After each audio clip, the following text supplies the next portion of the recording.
Okay. All right.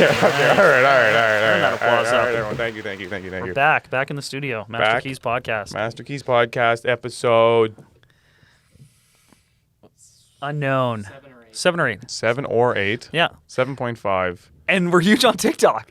Yeah, we're huge on TikTok. No one watches the actual podcast. But in like 45-second increments, we are very popular. Yes. That's what she said. Yeah. Nice. That was good. Oh, my life. Welcome back. Episode 7 or 8. Neal and Andreino, Chandler, Haliburton, Master Keys Podcast. Yeah, excited to be here. Thanks for tuning in. Yeah. And we're also on TikTok. And we are now on TikTok. Check us out at Master Keys Podcast.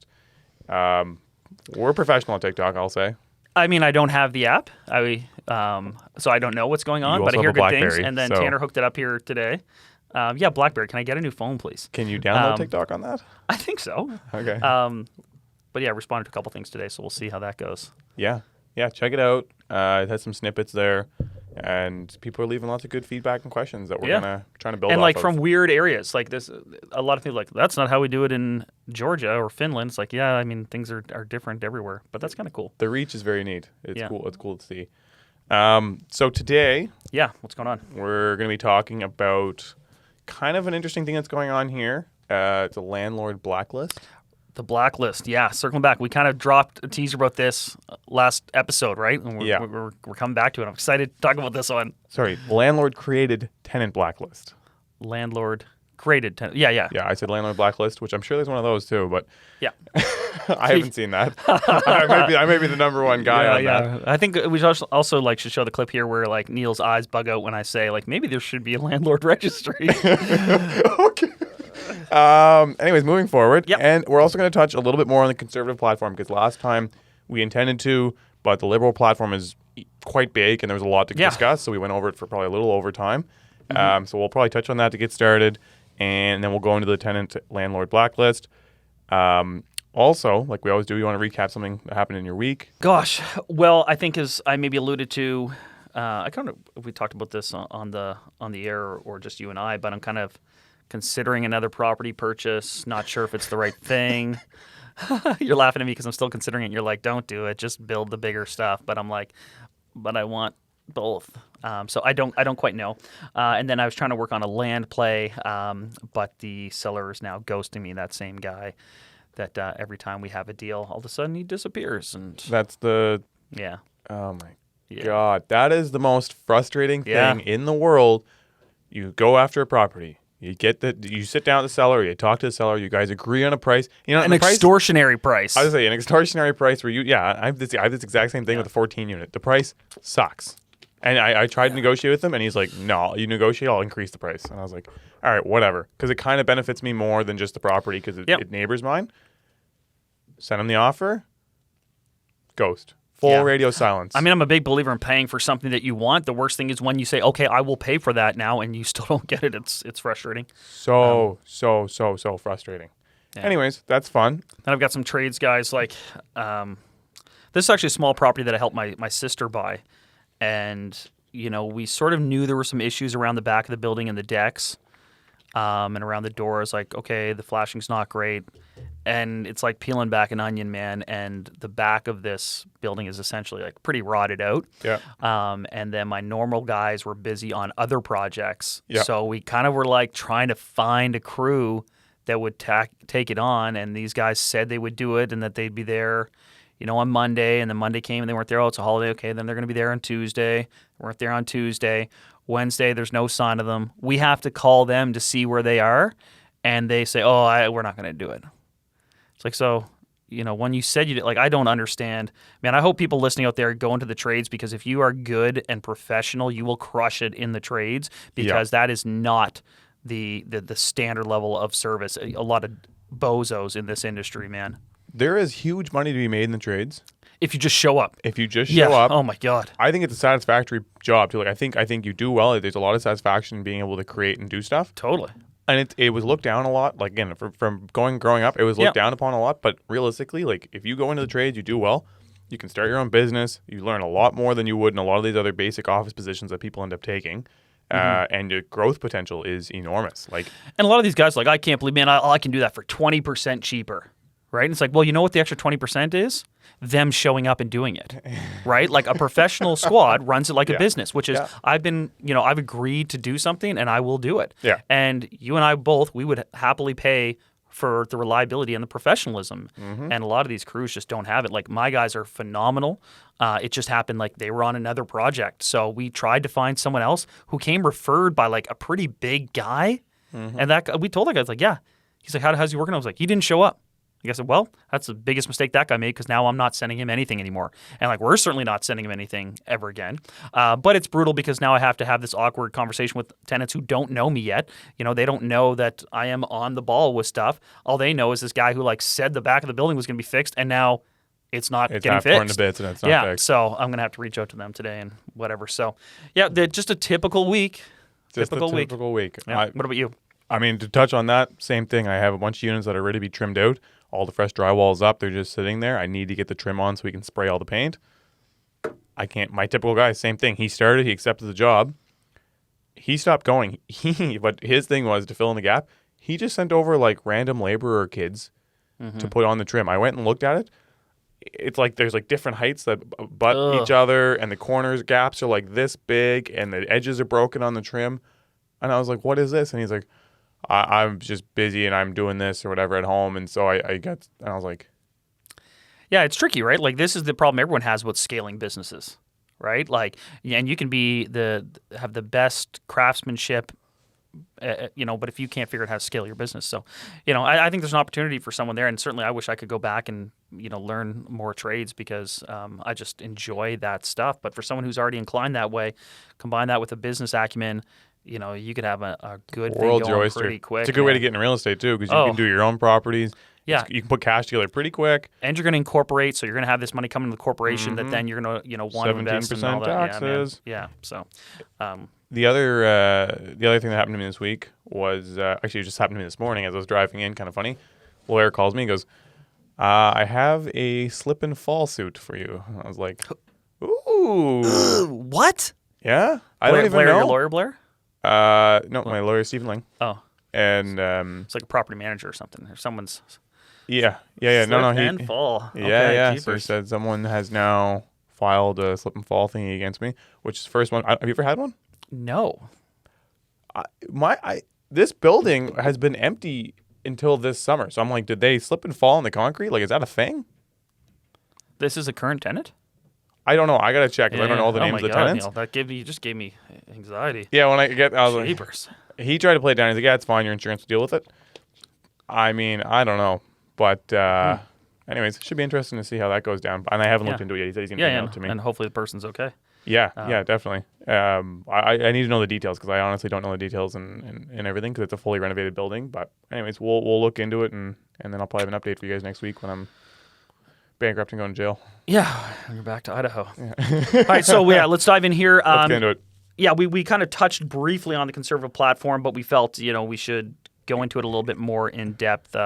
So what do you got for us? So first I'll go over it again as a reminder. The Liberal platform, to break it down into three things. Yep. It was unlock home ownership, build more homes, and then protect your rights. Yeah, Bill of Rights. See the previous episodes. See previous episode to get a full breakdown of the Bill of Rights. Yeah. And then the conservative platform, to be honest, there was a lot of similar stuff. Mm-hmm. They hadn't created a Bill of Rights. I don't think they were necessarily as prepared either. Because I think that's always the case when like the existing party leadership, they know when they're calling the election, they can ramp up all this stuff.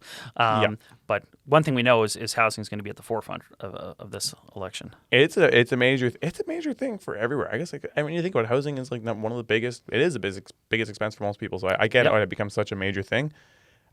We touch on it quickly and we kind of browse over it, but the number one thing for the Conservative Party kind of saying that I was like, holy smokes, this is a huge impact on investors, is allowing to roll forward all or a portion of the capital gains from basically flipping or selling property. Yeah. So unpack that for me because I remember you were really excited about that. And I didn't know what you were on about. So basically what they're saying is in the event that, let's say you have a property, you put some work into it, you rent it for 5 years, and then you sell it off. Mm-hmm. Typically now you're going to be faced with the capital gains between obviously what you're into it for versus the difference of what you made. Mm-hmm.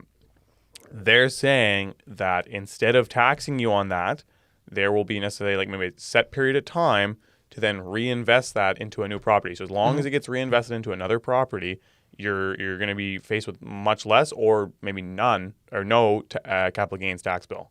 That is huge. Similar to what they do in the States. The States has what's called like a 1031 exchange. I don't know how long they're given. I think maybe a year or 18 months to reinvest the money. Basically the same principle. On one end, it's like, okay, yeah, now there's a lot less people paying capital gains tax maybe. But on this other end, it also really invigorates the market on like continuously turning over units. So there's still a transactional tax. And realistically, a lot of those people, when they do that, are going to then buy a building and do more renovation, which is going to be another huge spend, another job creation. Or build more units. Yeah, the knee-jerk reaction anytime there is like what sounds like a reduction in taxes for corporations, people's immediate reaction is always negative. Yeah. And I can understand that. Big picture, the argument would be that anytime a property is transacted, a lot of money is poured into the economy. And a lot of times when current owners cannot sell, their reason is, well, I can't afford to sell it because the capital gains is going to eat all of it away anyway. Yeah. The idea with this is maybe more properties change hands, so you get more renovated stock, but you also get all of the economic benefits of the work that gets done there and all these things. I mean, the building I just did on Windmill, I put in $500,000. I was just adding it up the other day. It's like, all right, that's $500,000 to appliance places, the demo guy. The kitchen guys, the paint guys, like everything, right? Yeah. The list goes on, and those people then go out and spend that money, and that's kind of, the ripple effect, if you will. That said, that those units that are sold are then going to be renovated, and so there is going to be this balance between temporary displacement of people versus potentially improving renovated stock, because there's a lot of stock out there that is neglected. Yeah. And so there's also, we have to think like there are people often talk as young people like where are the opportunities? Like you and I talk about this, like, man, like we can't find any properties, and I can't imagine. We even said this, like how fortunate are we to have gotten this ball rolling? Like you a few years ago, me 10 years ago, right? And how challenging it is for young people now. Well, opening up some of these properties to be transacted maybe takes it out of the hands of people who have had it for a long time, and gives other people an opportunity to build their wealth. And while we've been touching on a lot of different subjects, political, housing, all these, this podcast began about being a landlord and building wealth through landlords. So this is something to be excited about if you're kind of, 100%. I think if you are listening and you are a person that's tried to buy investment properties and have ever done any door knocking, or you've had your agent go and do door knocking, they can attest that there has been someone who's like, I have to sell for this, assuming you're in Canada again, because obviously in the States it's different, and we do have listeners in the States. But if you're in Canada, they're saying, I have to sell for this because there's a capital gains bill. And then even then when you give them that number, they're like, oh, that's the number. Nice. Oh, but it's not actually that number because of the capital gains. And my thing is like, well, you can sell it for $500 and have capital gains, or you can sell it for $600 and have capital gains. Like you're going to have it, agree on the mutual number, right? Point, and whatever. There can be some planning and things done around it, but this is certainly a new avenue. Yeah. So that's the biggest thing. If the actual that getting put through, I don't know, that's a huge change. But I mean, if it does go through, I think that would be very exciting for the investor side of things. It would have a huge impact on people's ability to do it. I think it'd probably bring a lot more people into it as well, knowing that that's available. Like when you look in the States, there's a lot of private landlords. I think there's more private landlords there on a percentage basis, just because it makes a little bit more economic sense when you're at that scale to be able to do stuff. You have more, and like you said, there's more opportunities because people are willing to sell their properties. Yeah. And even on small scale, people are going to need to think about this. I mean, even if the model of like, okay, I owner occupied a unit and then I turned it to a rental and then I owner pregnant, all of a sudden then you have all these assets that are appreciating. That's great. At some point you might decide to sell them, and you will also be subject to these capital gains. And why would you be selling them? Typically it'd be to sell them to buy something larger, right? So this is going to affect a person selling a duplex and a triplex that they used to live in just the same way it's going to affect someone selling something larger. And if anyone's curious, if you live in the unit, and it's your primary residence and you sell it, then you do not pay capital gains. But as soon as you move out, you are effectively converting it to an income property, and thenceforth, when you sell it, you are going to be subject to capital gains. What you'll be what you'll be capturing though for the capital gains is what it was worth the day you moved out. So say you bought it for $250, you lived in it for 5 years, now it's worth $350, and then you move out and you sell it for $450. You're only paying capital gains on the $100,000 of when it became an investment property. Just a little curiosity there if anyone's thinking, but you'd obviously be selling it to hopefully scale up to something else. Yeah. And the more of that money you can keep in your pocket to buy the next thing, the better. Exactly. And I mean, last thing as a reminder, if you're selling just to cash out, you still have to pay the gains. Yeah, exactly. Like, so if someone's just going to take the money to go blow it on they still have to pay the capital gains. It's only in the event that you assume that you're going to reinvest it. Yeah. Right? So it's not just like, okay, now the tax is gone altogether. Yeah. Like you said, everyone just ends up holding now instead of selling. Yeah. So that's like the biggest item. They have a lot of the similar stuff that the Liberals have, surprisingly. A lot of times they just took it and they kind of upped it a little bit. So Liberals say, we wanted to build, I think it was 500,000 homes or whatever it may be. The Conservatives say, we're going to build 1 million homes. Yeah. So the one-upper. Yeah, exactly. We're just going to double down every time. They have a couple things about how they want to encourage growth around transit hubs, which is smart. Yep. Like, that makes sense. Transit ties into housing. People don't make that connection a lot, but it really, really does. Big time. Especially in any city that starts to grow. Like, it's a huge really problem here. Makes sense, right? And so it's really bad here. So, anyways, that was a good one. They had the same foreign policies, which, again, I think we touched on it a little bit there last time, but they had that 2-year ban on foreign purchasing. Mm-hmm. I really think that's like a buzzword, kind of like a hot spot just to like appease a certain group of people that think that the foreign purchasing is what's causing this to be an issue. I had some of the numbers here. Yeah. So like in Vancouver, which I would say is the number one foreign buyer location, 5%, 4.8% of buyers. Okay. So you know what, that is actually like, that's enough. That's 1 in 20 basically. Mm-hmm. It falls off quick though. GTA, so Toronto, 3.4%. So now you're talking about 1 in every 30 buyers. Mm-hmm. And then you go outside of that, Montreal will be the next one in line, 0.9%. So that's 1 in every 100 buyers. Yeah. Then you look at like a city like ours, like Halifax, it's probably like 0.2%. So it's probably like every 1 in 500. Yeah. Like I think for these major cities, really the biggest 2 cities, it's prevalent. But then you look at the rest of Canada, like, and also like they're already taxing those people 15%, right? 15 to 20%, yeah. Which then you might be turning off that revenue stream for those municipalities or those wherever that tax money does go. That's always thought, like, that's so crazy to me that like they're willing to bid more than everyone else, secure the property, and then pay an extra 15 to 20% on it. Yeah. Man, like how bad do these people want their money out of these other countries that they're coming here, paying a premium to buy, and then paying a tax on that premium even? It's crazy. And a vacancy tax, I think, in BC. Yeah, like you have if to they're occupy, sitting vacant. Yeah, you have to occupy the unit. I don't know. I don't necessarily think it's the greatest thing ever. Like I think, again, part of like the country sounds is like fishy. Future episode. Yeah, I think like bringing people in is a major thing, and we should definitely touch on immigration as someone, as a topic. But and I think immigration is different from what this is. This is foreign investment. This isn't like, oh, I've immigrated to Canada. I'm a permanent resident now. I'm building my life here. It's not affecting them. Yeah. This is we are not residents. We're not citizens. We are doing this purely from an investment. Real estate perspective. For whatever reason, they view purchasing and getting these funds to Canada advantageous to them, and so they are competing with what domestic buyers, whatever you want to call them, but not on the scale that people think. But perception is reality. Just as a quick touch, when you look at like the countries as little like banks, if they're sending their money to us, our bank gets more money. So, right? Like, again, that's whole, like, China's whole growth thing was they sold all this product to the States. So they got all this capital from the States got sent to them. And then that's when they had their big boom. Yeah. Having foreign investment is really good for a country. Yeah, I think some of the concern, all though, of our own money. I think some of the concern maybe surrounds, like, it's one thing to sell a product. Yeah. Right, and get money for a product, because then you still own the production. Yeah. Whereas land and things like mining rights, water rights, lumber rights, when you start selling these things, it's a bit different. 100%. We'll get into that. So there was that. Then the other big thing was, so they have a bunch of small little. Again, I don't think they were very flushed out. So they had a bunch of little things on how to invigorate like housing construction, renovation, more addition of units. The other thing, though, I think that would impact a lot more of like the regular home buyer is the removal of a stress test.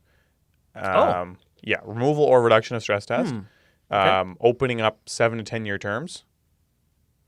which was an interesting one. And then also increasing the limit on how big a mortgage can be that's CMHC'd. So I think right now it's capped at $1 million. Yeah. They want to bump it up to like 1.2 to 1.4 range, which kind of makes sense because honestly, there's multiple areas now where the average is over $1 million. Yeah. I'm going to stop you right there because we're going to throw some lay translation on that. Stress test. So there's these stated, there's kind of like the best rate available from your broker, which might be 2.5%, but you still have to meet the qualifications or be stress tested at the higher posted rate. And the idea with that is it's going to protect you in the event that in the future rates go up. So yeah, you're getting a mortgage at 2.5, but you may have to qualify at 5.5. Yep. That is the stress test. And one of the suggestions here sounds like they're getting rid of that. The other thing with the CMHC over $1 million is over $1 million, you have to put 20% down on the property, right? Yes. So if it's $1,100,000, you can pay 5% on the first million and then 20% on the next $100,000, $200,000, whatever it is. Yep. So as the market kind of increases and trades over $1 million are more common, they're suggesting augmenting that so you can still get away with 5% down, maybe a little higher up into the price point. Pace it with inflation is basically what they're saying. Yeah, so that's what those things mean. The last item on their mortgage list is they have basically to stop discriminating against small business owners with these stress tests and CMHC. Because, I mean, that hits me in the heartstrings. I'm sure it does for you too. Like being a business owner. The heartstrings. Because it drove me nuts when I'm trying to get started. Yeah. When you're trying to get started, like I wasn't someone that was on a biweekly paycheck. Yeah. Right? So trying to buy was enormously painful. I had to buy my first house on private lending.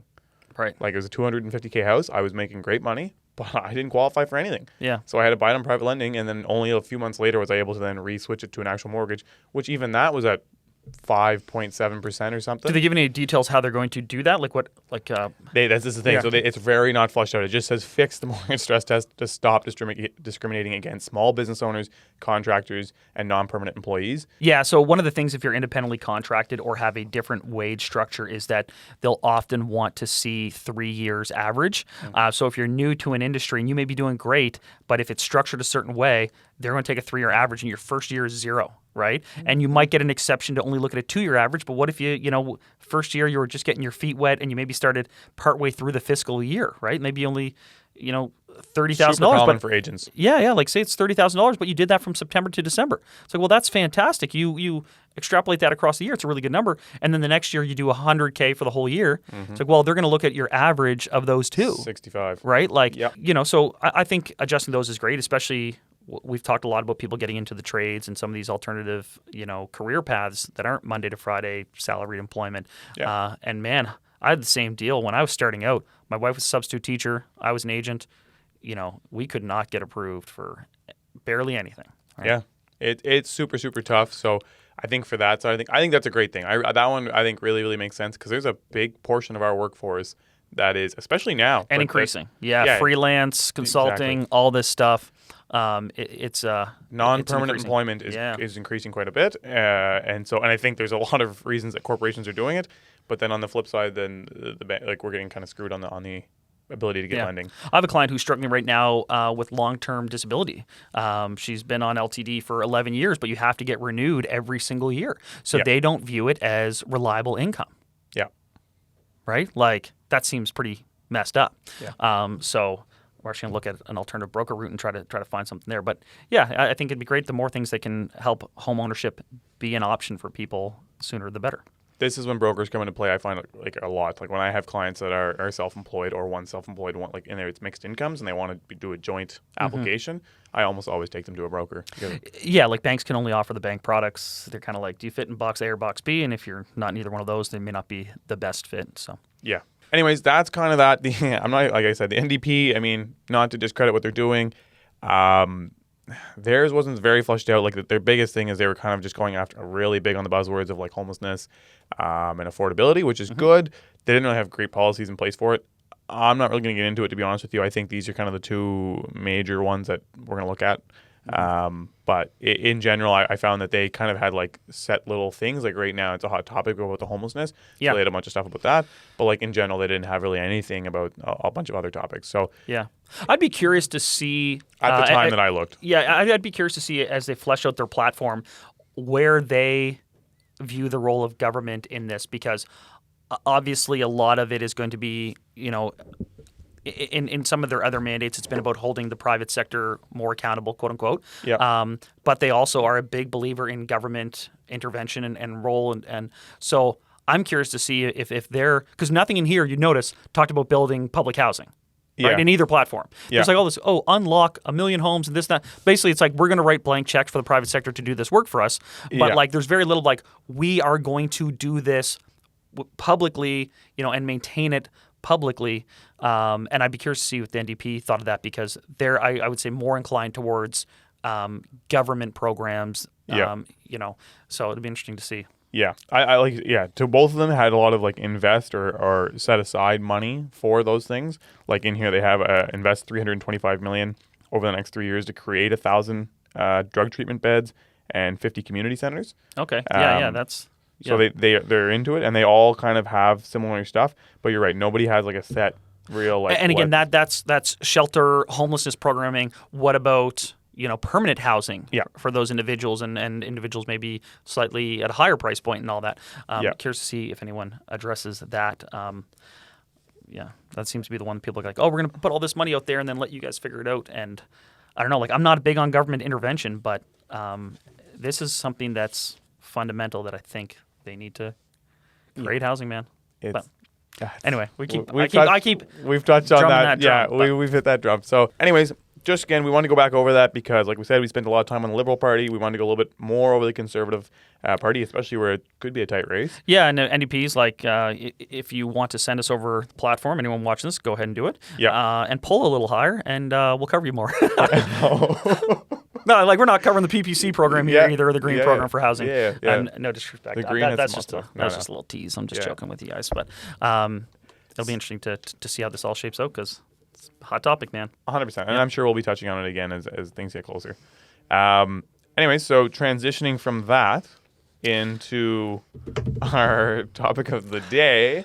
Yeah, you might have more background on this blacklist than I do because I wasn't.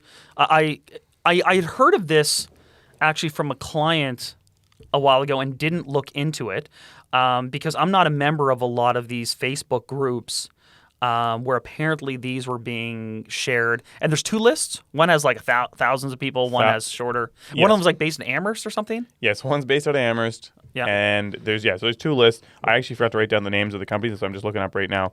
So there's two lists. One has a couple hundred people. The other has 3,200 names. Mm-hmm. So the Amherst Landlords Association is the one that has about 3,000 names. And then there's a local. Are there even 3,000 people in Amherst? Yeah, I think it started in Amherst and then pooled out to the rest of Nova Scotia. Gotcha, that tracks. The miracle of the internet and Facebook. Yeah.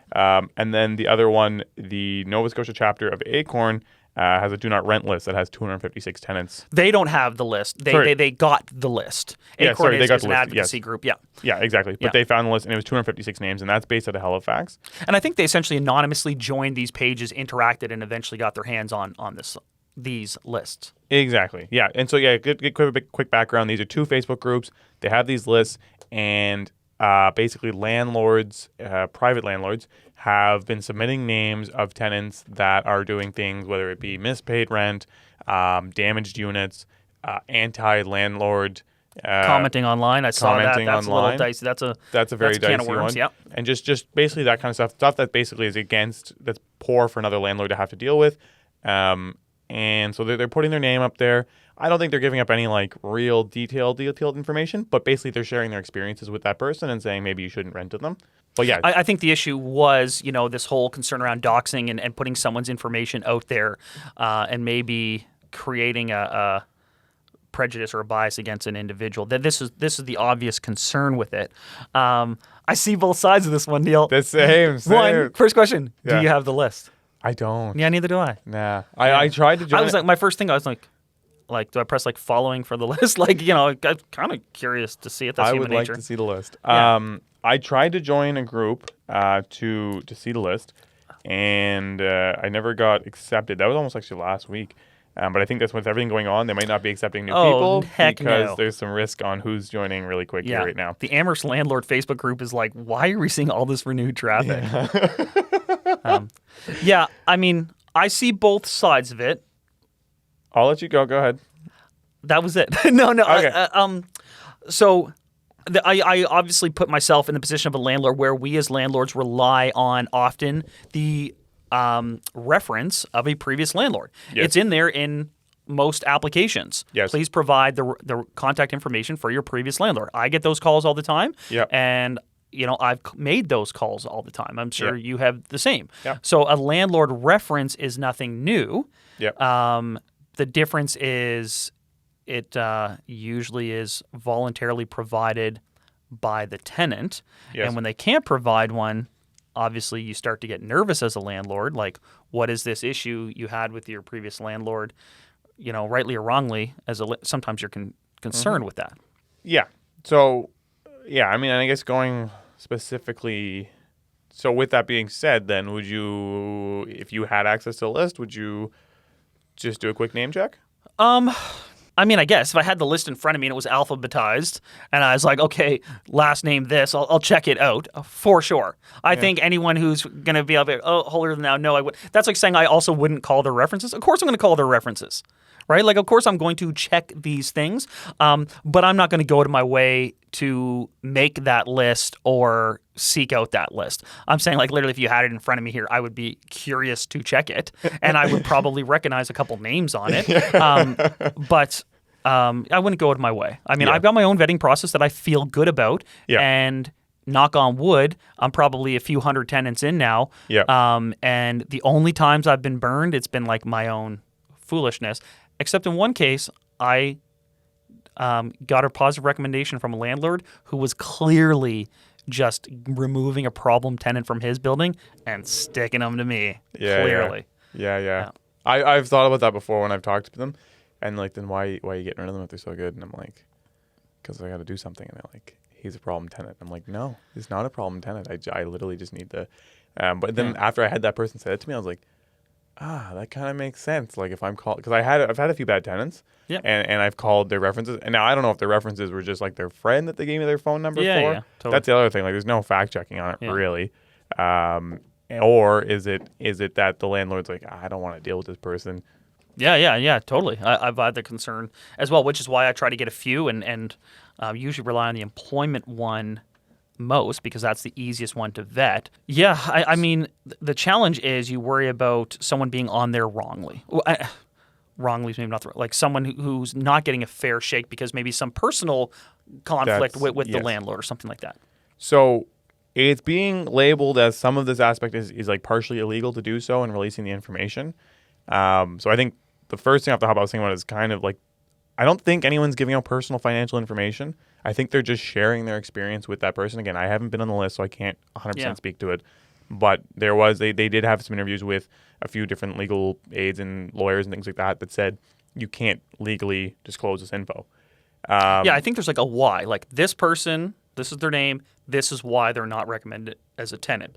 And I think that's probably the extent of the information, but that is presumably private information. Yeah. Now, I know on the bottom, I should have brought one of my leases, but on the bottom we have a little disclaimer about taking their info, checking their credit and stuff like that. And so I think actually what they were saying is with that, technically you're covered and you can actually be able to kind of have some conversation with another landlord regarding what's been said, because basically explicitly they know that their information is now given to you and you have the ability to utilize it kind of how you please, not in the sense of like anything, but you have the ability to disclose it to somebody else that's in the same industry for those kind of purposes. All this being said, some places like in the States, they have like the tenancy board has damage history records. I think that's, I don't understand how anyone can think that's not legitimate. I think that's a great idea that you should be able to call up like, okay, like the Nova Scotia Tenancy Board, like realistically they are for the tenant right now. There really isn't much available for the landlord. Like they do have their systems in place, but we've all experienced them. They aren't necessarily the quickest to push through. And right now the sentiment is very much against the landlords. So if you had the ability to like, okay, so here's your steps. Like we do our credit checks, we do our whatever income verification. The last step is just a quick call or an online portal with a tenancy board. Type in the person's name, boom, there's their info, and they're clean on that. I mean, it's not a guarantee, but it doesn't hurt. And then if you do have an issue, you have the ability to submit it, And maybe they make it a process where, okay, as a landlord, you submit it. If they disagree, they can dispute it. Like you can upload landlord, you can upload the pictures and what happened. And then if they dispute it, then you can have a little bit of back and forth. If they don't dispute it, then it's on there and filed. Yeah. I think something like that definitely needs to happen because it can go both ways. I understand that also landlords should probably be held accountable for some of the things that they do as well. Yeah, like I as I've mentioned, I'm fine with the landlord registry. Yeah. Right? I think a great complement to that would be a tenant registry. Yeah. And this is why Uber is so great. Yeah. This is why Airbnb, like, why is the service so much better there? Yeah. Because it's like, I'm going to hold you accountable and you're going to hold me accountable. Yep. Right? And I think that is a good two-way street, so long as it is fair and impartial. And I think the concern would be, well, what if someone, gets on this list that isn't fact-checked, that isn't vetted, and it then, makes a problem of them trying to find a place that's hard as it is even worse. Yeah. So I think maybe the original intent of this list would have been to genuinely help other people. Like, if I had a horrible experience with someone, the last thing I would want is for someone else to have that same experience. Yeah. Right. So then it's easy to see how it would go from okay, this is me keeping, telling this to some other people that I know in the industry, like, hey, listen, I know you rent the building right down the street. This person just moved out. They did this. They're going to be looking for an apartment. They might apply to you. Just so you know, it was a bad experience. They trashed the place. Yeah. I don't think there's anything bad or wrong about that. As soon as you turn it to a document and then you circulate it online, you're asking for trouble. And I'm not surprised that this became this issue. But I think, well, if we're saying let's formalize it and govern it and make it a real thing, why shouldn't people be held accountable if they trash a unit, right? Because I can tell you, the half a month security deposit isn't holding them accountable. The tenancy board is not holding them accountable, No. and really, I've got papers that have been issued to me from small claims court that say she owes you $5,000, and then I said to the judge, this is my first experience, I go, how do I get it? And he goes, good luck with that. That's what he said to me. He said, good luck with that. Yeah, there's no chance. Yeah, there's no chance.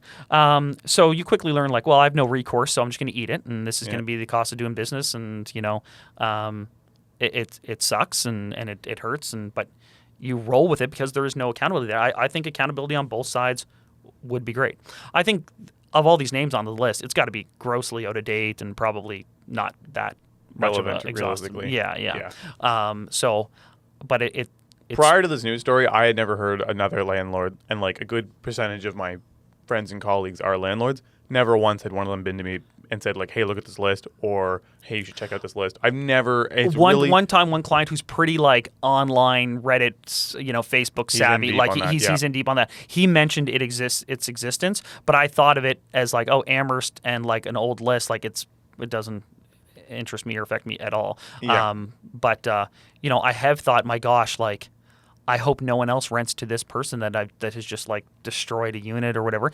And there's another Facebook group called, I think, Landlord Horror Stories, where people post pictures, and you get to see. And one of the points though that one of these groups that was kind of concerned about this was well, what if that person was going through a mental health struggle? What if that person was 100%. going through a bad time in their life, and so on and so forth? And I say absolutely. Yeah. And that one mistake shouldn't then ruin a person's next experience and blah blah. That said, right, whatever someone is going through in their life does not undo the damage that was done. And I often have this concern with you are responsible for everyone in the building. Right? Yeah. If it's a 12-unit building, Yeah. You're not responsible for one person's, emotions, mental health, substance abuse. You are responsible for the safety of everyone in there. Yeah. So, it is this balancing act of wanting to give people a fair chance, but also trying to keep a safe building for everyone there. Yeah, so I don't know if I felt I totally bought that excuse. Well, what if they were just having a bad day? It's well, if they were having a bad day and trashed my property, I don't want them to have a bad day in someone else's property. That's my either. thing. Is they had the bad day once with me? Did they have it with somebody before? Are they going to have it with the next person? And I understand the mental health struggles that also go into this. But then there's still some sort of accountability that needs to be taken, right? Because again, somebody else, if they have another mental health issue during their time with the next person, they do the same thing. how does that become the responsibility, like you're saying, of the next landlord? And it's kind of like, is it your responsibility to pass that information on? Yeah. And I just don't think it needed to be formalized in a list. One, I don't think the list is going to be helpful at all anyway. Two, if you can't vet people on your own, you probably shouldn't be a landlord, right? Like, if you needed to refer to a list of naughty people, like, then, maybe you're not checking your people out well enough anyway. Yeah. I mean, I think, well, on that flip side, though, I mean, a list probably doesn't hurt, but done by an impartial party, like you said. Yeah, totally. Right? Like, we're not done by a group that really is partial in one direction. Yeah. Because that's going to just create probably resentment and issues, and it's going to become a big blowout no matter how you swing it, right? Mm-hmm. So, yeah, I agree with that. I'm with you in the sense of, like, it's tough. Like, it's because you're right. You're responsible for these people, and you're held to a certain standard. But then on the flip side, they can go out and do the damage. And then, half month's rent, great. So you have $500, and they just now smashed a whole bunch of shit that's worth $10,000. Yeah. Even $5,000. Like, it takes no time to do a ton of damage. Yeah. Like, I mean, I had someone, I was renovating the whole building, and I told her, like, listen, you can stay here till the end of your lease, but, not after. Yeah. And that ended up being around 10 months, right? Like, so she was in there a long time. Yeah. Chain smoking in what had become a smoke-free building. And I had the whole time offered her money to move out. So ultimately, I think I paid her like $2,500 plus her security deposit. So whatever, $2,900. Yeah. Just to leave at her convenience anytime in there. And she left kind of like 1 month before she was going to have to leave anyway. So she made out pretty fantastic. And then on the way out, like ripped the glass door of the building off the building. Like, a $1,500 door, just like, got whoever was moving her, like her son-in-law or whatever, he just ripped it off the building. It's like, so, and then to put her unit back together, and I was putting about $30,000 in per unit, I had to do extra smoke remediation, like, so I was out, a lot of money just with her moving out. Mm-hmm. And, not surprisingly, no one ever called me for a reference about her. And if they did, I typically take something like, listen, she smoked. Mm-hmm. But she paid her rent on month every time, and I never had any noise complaints. Right, and because that's a valid description, she could be a perfect. You would leave out the fact that she ripped the front door off. I mean, technically, I think it was her mover that ripped it out, and if I'm not going to pursue any sort of recourse on it, I don't think it's Okay. But also the reference would have been asked for before she moved out. Like I don't know, not asked. I'm not sure how to answer, but like, I think. If you're going to hold some people accountable, you should hold everyone accountable, and but it should be in an impartial way. I think to some degree this is probably extra concern about something that's not a big deal. And for anyone who's like, I'm worried that I might be on that list, it's like, why do you think you might be on the list? That'd be my follow-up question. Like, what'd you do? Right? Like, I'd be kind of curious. Yeah. Wouldn't you? Right? Like, yeah, 100%. If someone was stressing about the list, I'd be like, well, yeah, why are you on the list? Yeah. That being said, I can also see where like there's again, like you said, personal stuff where there's disputes, and the other one that is a little weird is the anti-landlord. You can't police what people are saying online. Yeah. So on that same note, I didn't know this, I guess, but browsing a person's Facebook is considered collecting data. So technically, as a landlord, unless you've disclosed to them that you're doing so, you're not really supposed to or allowed to then go creep the person's Facebook. Which I found really weird because the only way you can see a person's Facebook, assuming you're not their friend, is if they've made their account public. Yeah. So they've decided to have a public profile that shares all their information. These are things like where do we draw the line of common sense, right? Like, but then as a landlord, technically you're not allowed to look at that. Yeah, I don't know. I mean, I've looked at tenants online for sure, right? Like, I have this thing sign here to confirm that you don't smoke. And then you go to the profile picture and they're smoking. It's like, well, 6 darts. Come on. 6 darts, one behind each ear too. Like pulled up in the sleeve. A package in the pocket. Again, I think that people need to be realistic about how they've been as a tenant too, right? Like I look at this now and I think this actually would be a really valuable training. Like there's tons of things that we don't get taught in school.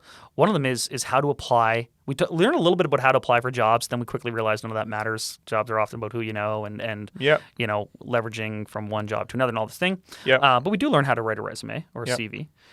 I think some people need help learning how to apply for apartments. and how to stand out as a good tenant and market yourself. Like this is something that's very important. So put some work into being selected. Like, you know, I have some applications come in and it's just like, you didn't even try, right? Like, and you know, I'm looking at these trying to make a very difficult decision because there are a lot of applicants. Yeah. And so, like, if you do not even try, Yeah. and when I meet you in person and when you fill out the application, it's hard for you then to be selected. That's a total digression for another topic, but I think, man, you know, certainly, like when my kids go to rent, I'm going to sit them down and say, hey, this is how you kind of make an impression that's positive and be selected in a competitive renting market, just in the same as anything else. Are you going to look at their applications more favorably if they're trying to rent from you? My kids? Yeah, that. I mean, I think I'm okay with a little bit of nepotism. My kids can rent in my building. Yeah. Yeah, I just thought of this now you're saying that too. Like, I don't go through the applications anymore myself, but when I did, I remember, so yeah, like you said, it was a range. Like, some of them were just like, this person's basically being like, we can beep this, fuck you on a page, and they're like, okay, here's my rental application, and I'm like, yeah, why are you like, I hold the home. Yeah. You need the home. Wouldn't you want to try and create something towards me? Not that it's like this, like, I'm the king and you're not, but it's like we're about to enter some sort of partnership here, however you want to look at it. Yeah, right? Like we should be working together a little bit on this. Yeah. But I just thought of a neat one that'd be kind of cool is if they like included photos of their current place. Yeah. You know what I mean? Because like totally, I'd love to be like, cool, yeah, I'll swing by and we'll do. I'll pick up the application at your place. Yeah. And just sort of see what the place looks like. Totally, man. Because you don't know if someone's a slob until afterwards. And a lot of the damage is just like, oh, this person's just like a slob. But, yeah, like just a lot of stains on the floors and wrinkled up flooring because of stuff and damaged trim and all that. But yeah, I mean, we'll never be able to have that. Just like, you know, there's a leap of faith that a tenant takes. Like we were talking about that. Like these tenants who've moved into my new property where the back of the building is like damaged. They're like, they don't know me, right? They don't know if I'm a good guy or a shicer. Like as far as they know, maybe they've just been duped and that work's never going to get done. Now that's not the case, right? But it is a relationship where I think both sides need avenues to keep each other accountable, but including that online and distributing it without those people's knowledge, it's not a good look. It was going to end up in the hot water, especially in this context. Any other year, this might have been lost in the shuffle. You know, but this year, it's and there's. Speaking of that, landlord-tenant topics are hot. And there's always that ebb and flow. Do you remember that poor family in Cole Harbour that like rented their house out while they started a small business, and then this notorious landlord scam artist moved in and trashed the place? The tenant or the landlord? Okay, right? Like, you know, and just really like destroyed this person's life. Yeah. You know, but this was, I think, national news because this person had ruined this young family's life. And they had done it multiple times with no repercussions. And eventually, like, just didn't pay rent, trashed the place, and wouldn't leave. And wouldn't leave, and the owners had no ability to get him out. Meanwhile, their new business that they had started as a family was struggling amidst COVID, and this person was suffering, hemorrhaging money month to month, while someone else was able to live in comfort in the home that this person owned. And people stood up and said, that's not right. They supported the landlord. They got this bozo kicked out and I think charged and whatnot. When he finally got possession of his home back, he also found out this guy had stolen his identity and wrapped up like tens of thousands of dollars in credit debt. Like, and it's amazing how the media coverage ebbs and flows between like, what are we going to talk about today and sympathize with, and then what are we not? And these are the extremes at other ends. Like there's totally horrific landlords, and then there are totally horrific tenants. And no one can convince me that a system whereby that dirtbag tenant who did this to multiple people and you know, ruined someone's life, a young entrepreneurial member of the community family, like ruined their life, like that person needs to be held accountable before it becomes criminal. Right? Before there's a reliance on the criminal, like they should never have been able to have gotten an apartment again. Because they'd done it so many times. So what's the balance? I don't know. But yeah, hot topic for sure. I think in creating that, too, I think you'd see the number of these issues go down a lot. 100%. For again, That's what for accountability is. For both parties. Yes. Like landlords in their head, instead of being like, I'll get to that whenever the hell I get to that. Yeah. Or like, I'll just keep ignoring this tenant. In their head, they're like, if I keep ignoring this tenant and I don't do this, I'm going to end up on this list. It's the exact reason I don't clean my own house as well as I clean the Airbnb when I leave. Right? This is what accountability does. Yes. So I'm about it, man. Yeah. I think it'll keep landlords wanting to do their thing, and also tenants will do a double think before they're like, okay, before we destroy this, because we'll have nowhere to live ever again. Totally. Maybe we won't. But yes, we're pissed off, but we can handle this civilly, leave, and just we can say our screw yous and move on. And then there exists a platform where true mediation and third-party arbitration, whatever you want to call it, can be had, because there often is, as that person mentioned, that was outspoken about this being a bad thing. Like, oh, maybe that person was having a bad day or going through a particular experience. There often is more to this story. Just like you were dragged through the media for, a 2-bedroom townhouse, that should have been rented for $1,200. You bought it and you moved you're going to repair it and move it up to $1,600. So it would have been a $400 increase to reflect work. Read as 100% increase because it had been historically underworked. Like, there is more nuance to the story, and that doesn't always excuse things, and it doesn't necessarily change the outcome, but it does matter. Like, context and the truth does matter. But without a platform, either side can't be held out. It does go both ways. If you're going to listen to, there's more to the story of that tenant, like sometimes there's more to the story with that landlord too. 100%. And like you said, right now, it's kind of, I would say, against the landlords in this current feeling. Yeah, but totally. Yep. Like you said, it ebbs and flows. It goes back and forth. But yeah, that was an interesting one. I had this story in my head that I have to say just really quickly. It goes back a few minutes to what we were saying before about like checking out landlords. And so this is when I was on the renter side. I own no real estate. I was in university. And I bounced around university a lot because the way my program worked is I had to move every 4 months. Okay. So I had to get a lot of apartments. Well, what we used to do is we'd do the showing, whatever, see the apartment. If we kind of liked it, we'd get back in the car, wait until the landlord got back in the car. Once the landlord left, we'd get back out. And then almost always it was multi-unit. It always was multi-unit. Like it's down university area. Like there's no way we're renting a house. But then we'd go knock on the next unit. Like if there was a unit upstairs, and we'd go knock on their door and be like, hey, like just think about moving in downstairs. Everything's good. Like you don't have any issues. And so every single time we did that. And honestly, it was really good because there was a couple places we went where they're like, yeah, no, like this is all the issues, blah, blah, blah. But honestly, of the times that I think all but one, that was only happened once with the person said there was some issues. Everyone else said that everything was fine. But that was kind of our technique in handling it. And I think some of my tenants have done that. That's totally reasonable due diligence. Yeah. Like I think that's a prudent thing to do.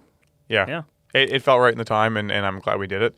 But I just, when we were talking about that, it popped in my head, and I was just laughing because I remember we'd get back in the car, and then we'd be sitting there, and sometimes like a landlord would be on the phone chatting or doing another showing. Yeah. And we'd be looping around the block. And I was like, at some point, they're going to be like, what the hell are these guys doing? Yeah. And now a lot of that happens. So, like, to put it this way, in my Facebook community group, all the time, someone says, hey, I'm thinking of renting this building. Anyone had any experiences in there? Yeah. Right? Like, so this is online people sharing reviews about a landlord. Yeah. Right? If someone all of a sudden took that and made a list, we would be in the same scenario. So, and again, I don't think that'd be that bad, but let's just formalize it. But again, it's never going to happen. I don't see us getting to the point, like, of all the problems we have to address, I can't imagine we're going to devote the time, energy, person power towards a landlord registry anytime soon. It's just so difficult to track, and then to do a tenant one as well. I mean, there's thousands of new tenants entering the market, every year. It's just, I don't know. I mean, so there's two things I'm going to touch on with that. So when they want to do an Airbnb registry, they're quick to put that shit together because it's going to equate to dollars and cents. Yeah, tax totally. dollars, right? Yeah. This isn't going to equate to any extra tax dollars. No, it's going to spend a bunch. This is going to spend a bunch and a bunch of headache. This is my gripe in general with basically government-done programs and registries or whatever it may be. It really doesn't need to be that complicated. Like I could pull a guy out of CompSci that could put together a couple pages that would autofill forms, and it would have it all in there. And if you had like two people administering it that already work at the tenancy board or add them to the tenancy board, and all they have to do is when it comes in, they have to approve it, or like it can all be like it can literally be done. So it's fully automatic. It sends to the tenant that they're now been submitted to this. They can make a response, and then it goes into the current systems we have. Like I don't think it needs to be overly complicated. It's definitely got some steps. I'm oversimplifying. I remember there was a bed bug registry. Like someone created a website was like report bed bugs here, right? Yeah. Like something not that dissimilar. I don't think it needs to be that intense, but as per anything that gets done, and where obviously it's public, there's going to be a lot of input and things that are going to be agreed upon and disagreed upon. It'll become insane. Like you said, it probably will never come to fruition. That being said, though, again, in multiple states, in this multiple United States, it is a thing that they have a damage history list that the tenancy boards do maintain. Wow. Yeah. So I don't think it's that far fetched, and I think it kind of makes sense.